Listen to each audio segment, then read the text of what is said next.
A mother's promise is a sacred thing, a whisper against the coming dark. For Eleanor Vance, that promise was the only thing she had left, a shield against starvation, a prayer against the eyes of powerful men. She clutched her daughter's feverish hand, her own stomach a hollow cave of hunger. All she owned was a tattered dress, a dying child, and a will to survive forged in the Arizona dust.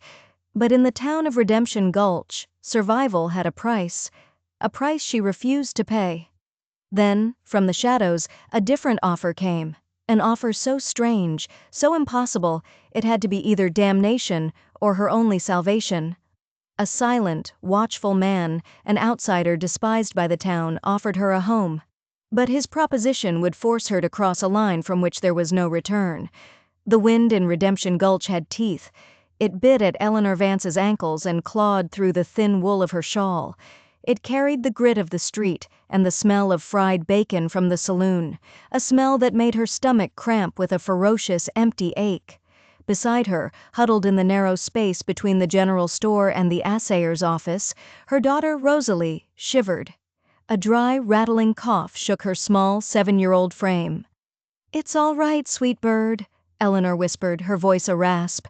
She pulled the shawl tighter around Rosalie, a useless barrier against the dusk. "We'll find a warm place soon." It was a lie. She'd been telling that same lie for 3 days, ever since the last of her husband's savings turned to dust. William had been a good man, a dreamer.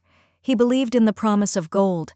The earth had promised, and the earth had taken, swallowing him in a rock slide 6 months ago. Their little claim was swallowed next, by debt and papers she couldn't read. Now all they had was the alley. The sounds of the town were a torment.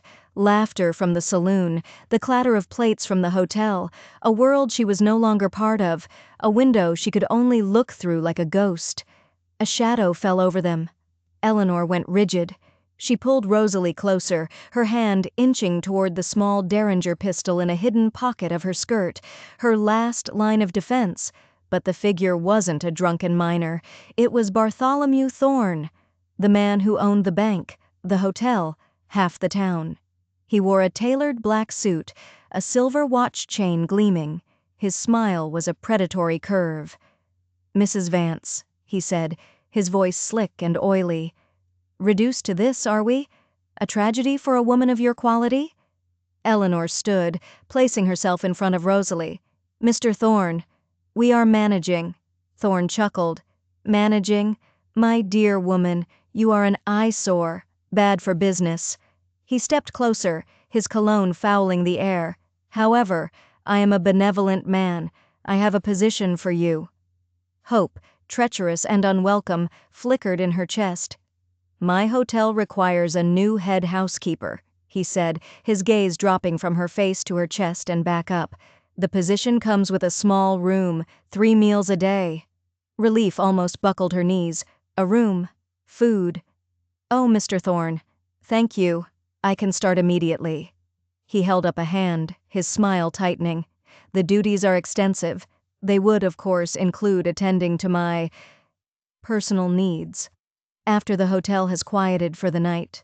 A man in my position has requirements." The hope wasn't just extinguished, it was drowned in a cold wave of revulsion. He wasn't offering a job. He was offering a gilded cage. He was offering servitude. Her spine straightened. All her remaining pride surged to the surface. "I would rather starve in this alley with my daughter than accept your charity." Thorne's face hardened into a mask of cruel fury. "You mistake your position, madam. You have nothing. You are nothing. That child will be coughing up her lungs by sunrise. You'll come crawling to me. They always do." He turned and strode away, leaving the silence colder than before. Eleanor sank to the ground. He was right. What other choice did she have? Across the street, hidden in the deep shadows of the livery stable, a man watched. He stood perfectly still. He had seen Thorne's approach, had read the man's intent, and had witnessed Eleanor's defiance. He was not a part of this town, though he traded here. His name was Kalen, and his face, with its high cheekbones and skin the color of burnished copper, marked him as an outsider, an Apache, a relic of a people this town was built to displace. He had a ranch miles out, carved from the wilderness, and he had a daughter who was growing lonely. He watched Eleanor hold her child, a portrait of fierce, hopeless love, and a thought, dangerous and unconventional, began to take root. He waited, patient as a hawk, until the street was empty. Then he moved. The moon was a sliver of bone when Kalen crossed the street. His steps were silent on the packed earth. Eleanor heard nothing, but a sudden shift in the air made her look up.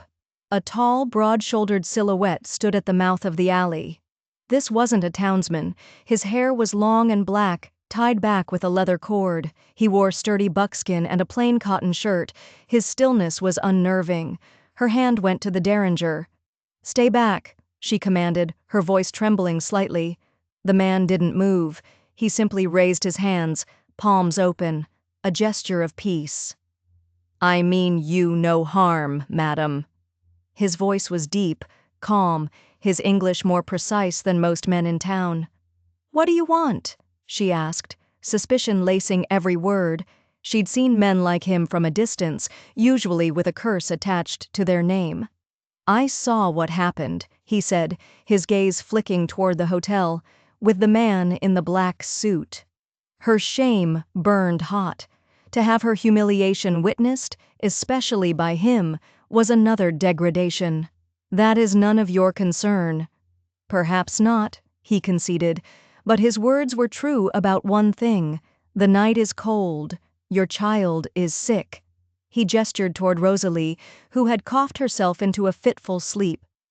"She needs a roof, medicine, a warm fire." "And I suppose you're here to offer one out of the goodness of your heart?" she retorted, her tone sharp with sarcasm. "Every man in this town seems to have an offer for me tonight." A flicker of understanding crossed his stoic features. "My offer is not like his. It is not born of loneliness or desire." He paused, choosing his words. "It is born of necessity, for both of us." Eleanor waited, her heart pounding. The derringer felt useless in her hand. "I am a widower," he stated, the words simple, unadorned. "I have a daughter. Her name is Luna. She is 9. Her mother passed 2 winters ago." He looked directly at her, his dark eyes seeing through her defenses. "My daughter needs a mother's care, someone to teach her the things a father cannot, to mend her clothes, to comb her hair, to offer a woman's comfort." He then looked at the sleeping Rosalie. "Your daughter needs a home, a place where she will not be hungry or cold, a place where she can be safe from men like Bartholomew Thorne." Eleanor stared at him, bewildered. It was so direct, so stripped of all pretense, it felt like a transaction from another world. What are you proposing?" "A trade," he said simply. "I will provide for you and your child. A sturdy house, plentiful food, protection. My ranch is prosperous. You will want for nothing. In return, you will be a mother to my Luna. You will care for her as you care for your own. You will raise them together, as sisters." The audacity of it stole her breath.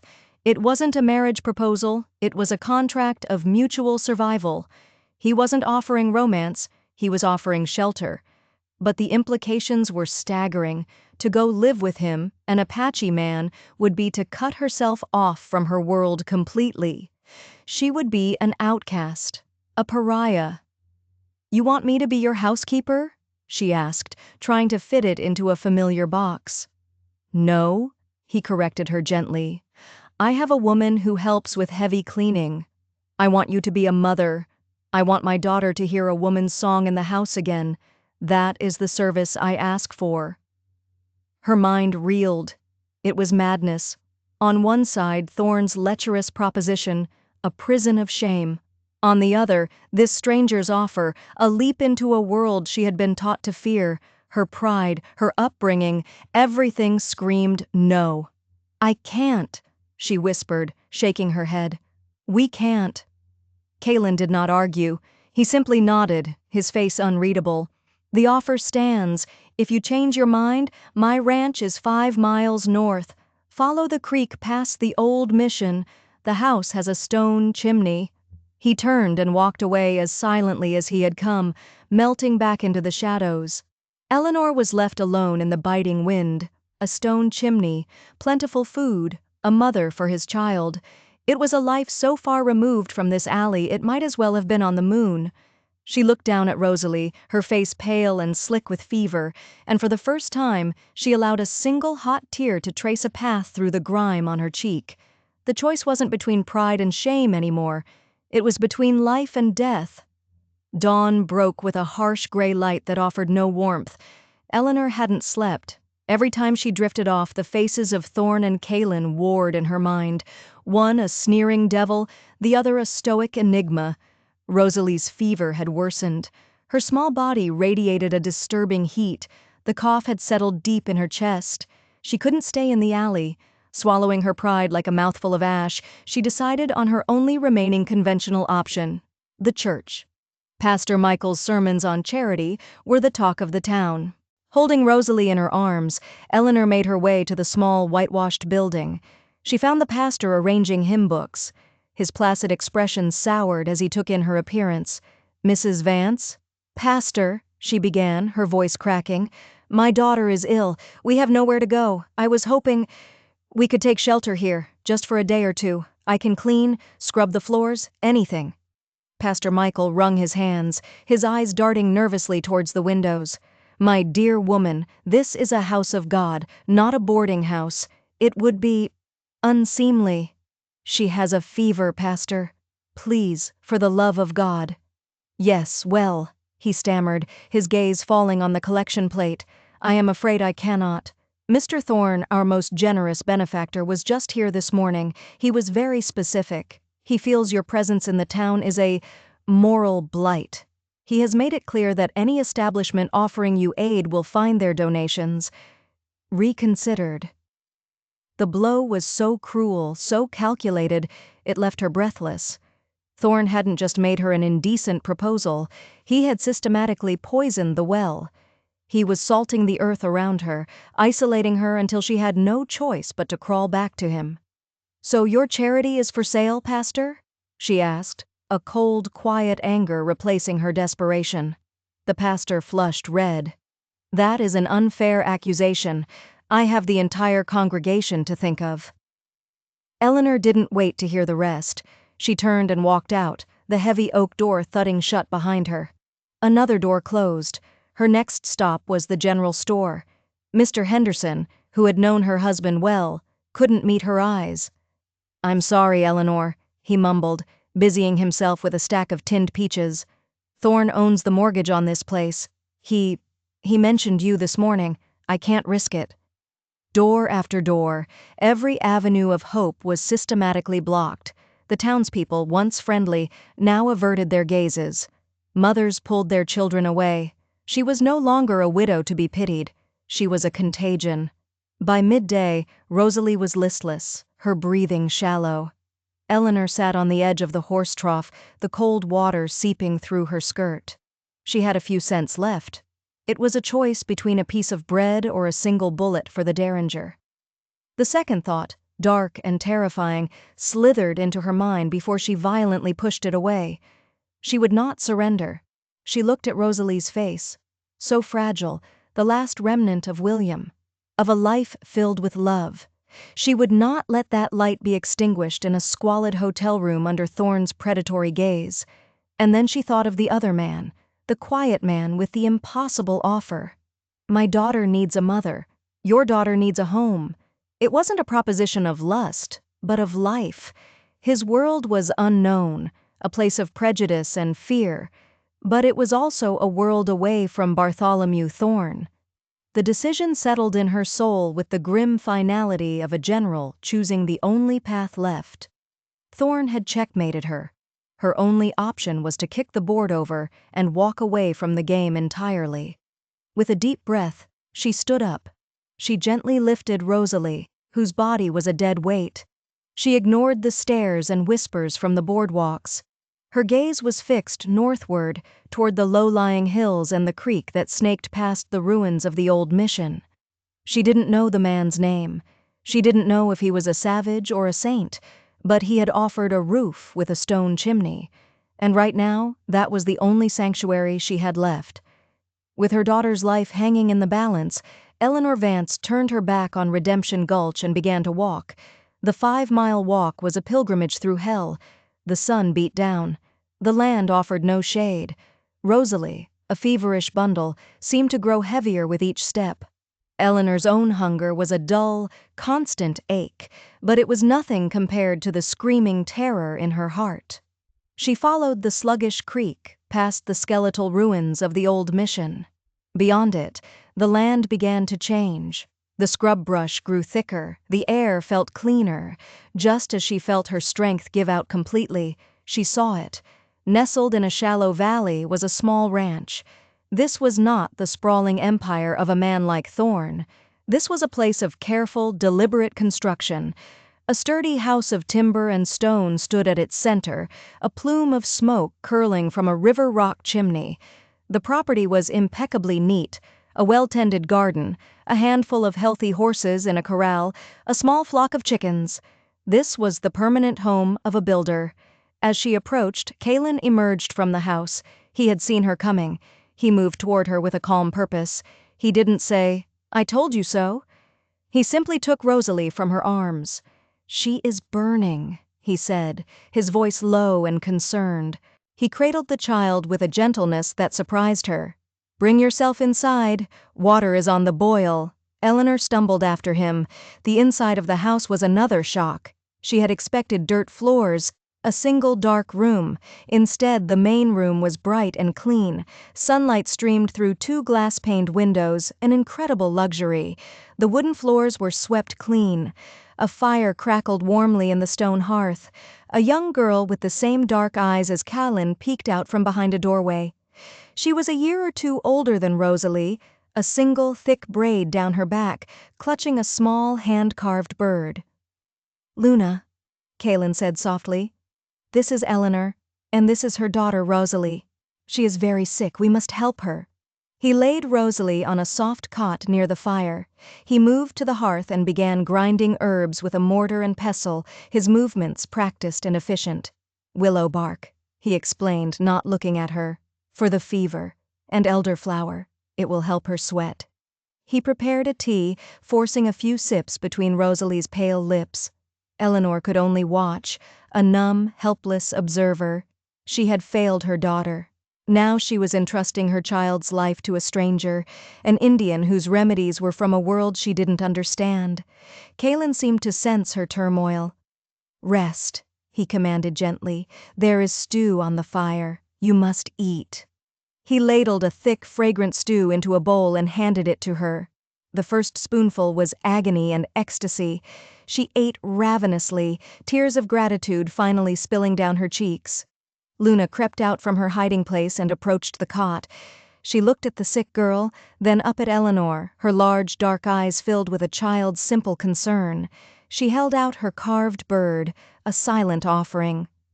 "It's a bluebird," Luna whispered. "For luck." Eleanor's heart clenched. She managed a watery smile. "Thank you, Luna. It's beautiful." Luna placed the bird on the blanket next to Rosalie's hand and then sat on a small stool nearby, keeping watch. For the next 2 days, the house was a quiet infirmary. Eleanor and Callan worked in a silent, intuitive partnership. He administered his herbal remedies. She bathed Rosalie's face with cool water and held her hand for hours. Luna was a constant, quiet presence, fetching water or blankets. On the 3rd morning, the fever broke. Rosalie awoke, her eyes clear for the first time in days. She was weak, but she was alive. Her first word was a faint whisper for water. As Eleanor held a cup to her daughter's lips, she looked across the room at Callan. Their eyes met. In that moment, the arrangement between them shifted. It was no longer a contract. He hadn't just given them a home. He had given Rosalie back her life. That was a debt that could never be measured in food or shelter. It was a bond forged in a mother's fear and a stranger's compassion. The house with the stone chimney had become a sanctuary, and its quiet, enigmatic owner was no longer just a stranger.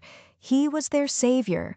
The weeks that followed settled into a rhythm as steady as a heartbeat. Life on Kalen's ranch was governed by the sun and the seasons.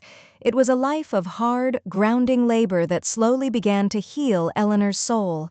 She discovered Kalen was a man of profound knowledge. He knew the name of every plant, the track of every animal. His stoicism, which she had first mistaken for coldness, was a deep, abiding calm born from self-sufficiency. Eleanor, in turn, brought her own world into his home. She taught Luna her letters. She sang nursery rhymes, and her voice filled a silence in the house that had been there too long. She baked bread in the stone oven, the warm, yeasty smell a comforting anchor. She saw the way Luna watched her, a quiet, hungry adoration in the girl's eyes. When Luna scraped her knee, she ran to Eleanor for comfort. The role of mother ceased to be a duty and became an effortless part of her being. The two girls, Luna and Rosalie, became inseparable. Luna, quiet and observant, showed Rosalie the secret places of the ranch. Rosalie, bright and chatty, drew Luna out of her shell. They weren't white or Indian. They were simply sisters. One evening by the fire, Eleanor found the courage to ask, "Luna's mother, what was she like?" Kalen was silent for a long moment. "Her name was Nalin," he said, his voice low with memory. "She was like the first light of morning. She saw beauty in everything." He paused, his expression darkening almost imperceptibly. "She understood the plants, the way the earth speaks, the way I do. But she was not from my people. She came from the missions taught by the old priests. When the sickness came to the town, she went to help.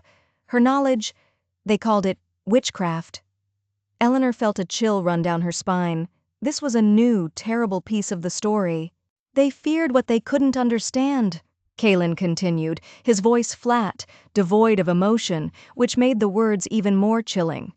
"When she couldn't save the banker's wife, they drove her out. She came back here with the fever already in her blood. The town's fear is what killed her." He looked at Eleanor, his eyes burning with an ancient grief. "The house was quiet for a long time after she was gone. It is not quiet anymore." In that moment, Eleanor understood. His isolation wasn't just a choice, it was a shield. His kindness to her wasn't just compassion, it was an act of defiance against the very town that had destroyed his life. But their sanctuary was not an island. Once a month, Kalen rode into Redemption Gulch for supplies. On his first trip after her arrival, he returned with a grim set to his jaw. "The town is talking," he said, unpacking the supplies. "Mr. Henderson gave me the goods, but he warned me. Thorne has been telling everyone that I abducted you, that I am holding you against your will." Eleanor's blood ran cold. "That's a lie. Truth does not matter in a town like that," Kalen replied evenly. "A story is more powerful, and the story of a savage Indian stealing a helpless white widow is a story they like to tell." The poison was seeping into their world. On his next trip, drunken miners blocked his path, spitting at his horse's feet. He ignored them, his face a mask of stone, but the tension was a living thing in the house when he returned. Eleanor felt a surge of protective fury. They were twisting his kindness into a crime. One afternoon, a lone rider appeared on the ridge overlooking the ranch. He just sat there on his horse for an hour, a dark silhouette against the sky, before riding away. A clear message. They were being watched.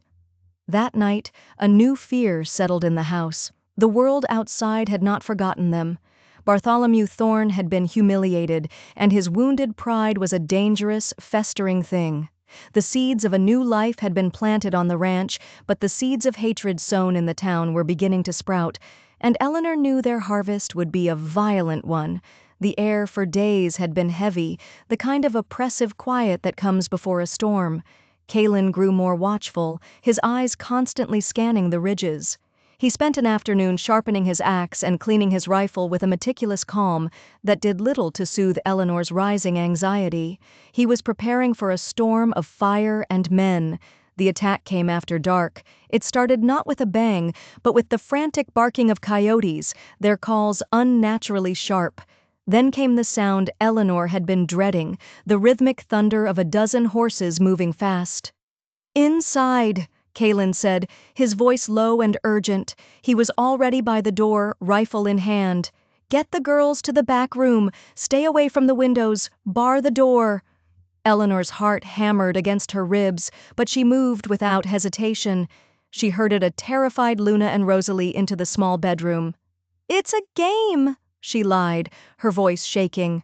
"We're just going to be very, very quiet." She slid the heavy wooden bar across the main door just as the first torchlight flickered against the windows. The riders swept into the yard, a mob of familiar faces from town, their features twisted by whiskey and self-righteous fury. At their lead, on a fine black stallion, was Bartholomew Thorne. "Kalen!" Thorne's voice boomed. "Send out the woman and child. We know you have them. We've come to deliver them from your filth." The front door opened. Kalen stepped onto the porch, alone, the rifle held loosely at his side. He was a solitary, defiant figure in the flickering, hellish light. "She is not a prisoner," Kalen called out, his voice clear and steady. "This is her home. These are my lands. You are trespassing." A drunken miner laughed. "His lands! This is white man's territory, Injun. Now give us the woman before we burn this shack to the ground with you in it." Thorne raised a hand for silence.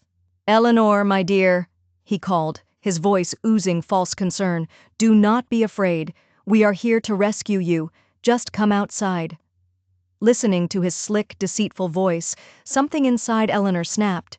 The fear that had paralyzed her was burned away by white-hot rage. They weren't here to rescue her. They were here to possess her, to punish Kalen for daring to be a better man, to destroy the one place she had found peace. They were here to drag her back to a life of degradation. She would not let them. Before she could think, she was moving. She slid the bar back from the door and stepped out onto the porch to stand beside Kalen. She was unarmed, wearing a simple cotton dress, her hair unbound, but she stood as tall and unyielding as a mountain pine. A collective gasp went through the mob. They had expected a cowering victim, not this defiant woman standing shoulder to shoulder with the man they came to destroy. Thorne's smile faltered. "Eleanor, what is the meaning of this? Get away from him. Have you lost your senses?" "On the contrary, Mr. Thorne," she said, her voice ringing with a strength she didn't know she possessed. "I have finally found them." She took a step forward, her gaze sweeping over the faces of the men who had averted their eyes in town, men who had refused her a crust of bread. "You speak of rescue? Where were you when my daughter was dying of fever in an alley? Where was your Christian charity then, Pastor Michael?" She pointed a trembling finger at the preacher, who sat uneasily on his horse. "You, Mr. Henderson, you wouldn't spare me a cup of milk, but you'll ride all this way to threaten the man who saved my daughter's life." She finally turned her full fury on Thorne. "And you speak of filth. You who offered me shelter in exchange for my dignity. You who would see my child starve to satisfy your own vile appetites. This man," she declared, gesturing to Kalen, "took us in when we had nothing. He fed us. He healed my daughter. He has shown me more honor and decency in 2 months than I have seen from all of you in my entire life." The men shifted uncomfortably, their drunken bravado curdling into shame. This was not the story they had told themselves. "This is my home now," Eleanor declared, her voice breaking with emotion but unwavering. "And this is my family. If you mean to do him harm, you will have to come through me." A tense silence fell. Thorne, his face purple with rage, was momentarily speechless. He had lost control of the narrative. Enraged, he played his last, desperate card. "Honor?" he spat.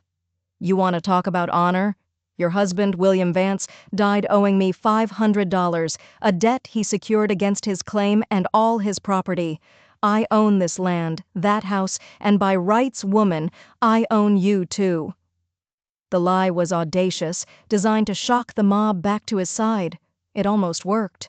A murmur went through the men. Maybe Thorne was right after all. But then, from the back of the group, a new voice spoke up. A weary voice.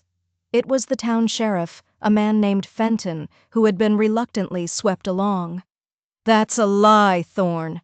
Every head turned.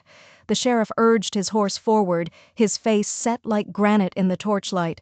"William Vance paid you in full 3 days before that rock slide. I was in the bank. I saw the ledger myself. You just never recorded it." Thorne's face went pale.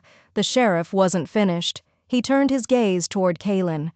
"And as for this land," he said, his voice dropping, thick with an old, heavy memory. "When the lung fever swept through 2 years ago, the one that took the banker's wife, it took my boy, too, or it almost did. The doctor gave up, said there was nothing to be done." The sheriff's eyes found Kaylin's across the yard. This man's wife, Naylin, she came.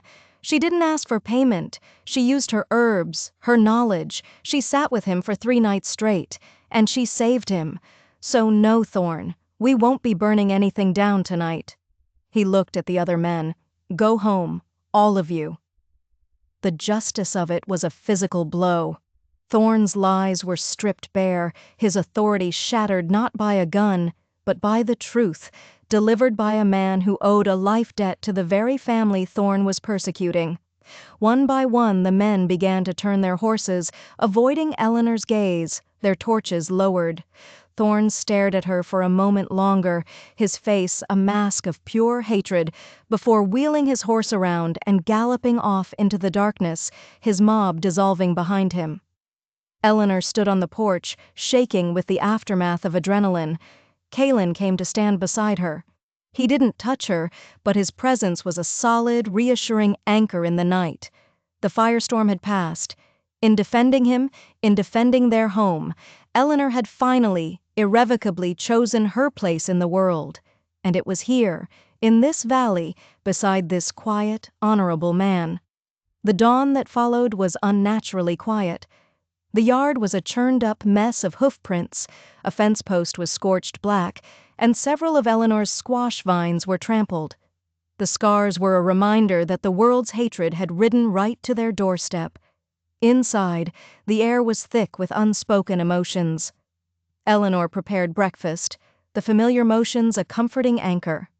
She looked at her hands and marveled that they were the same hands that had been clenched in terror in an alley. Last night, they had not trembled. Last night, they had been balled into fists of defiance. The girls were subdued. Rosalie stayed close to Eleanor's side. Luna seemed to have retreated even further into herself, arranging crumbs into patterns, her dark eyes wide. Kaylin entered with a bucket of fresh milk. He knelt beside Luna. "The horses are calm now," he said softly. "The bad men are gone. They will not be back." After they ate, they went outside.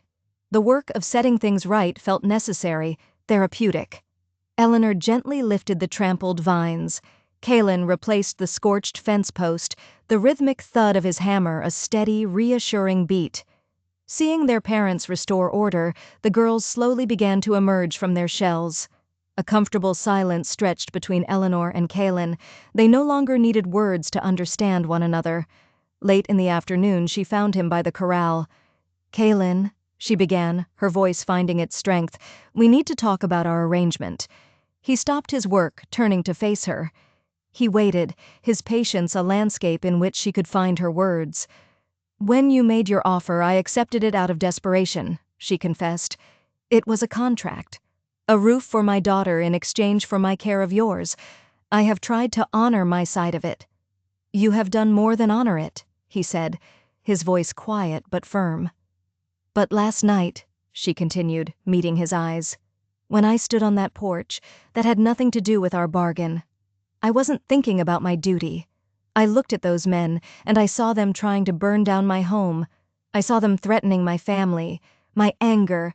It was for you, and for Luna, and for Rosalie. For what we have here." Kaylin took a step closer. The scent of pine and leather and clean earth clung to him. "I saw it, Eleanor. I saw your spirit. It is as strong as the mountain." He set aside the saddle and took her hands in his. His palms were calloused, but his touch was incredibly gentle. "When I first came to you, I spoke of necessity, of a trade. It was all I knew how to offer.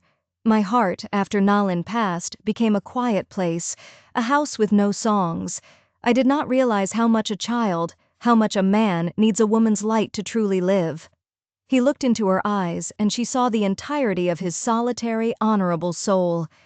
You came here, and you filled this house with the scent of baking bread and with songs.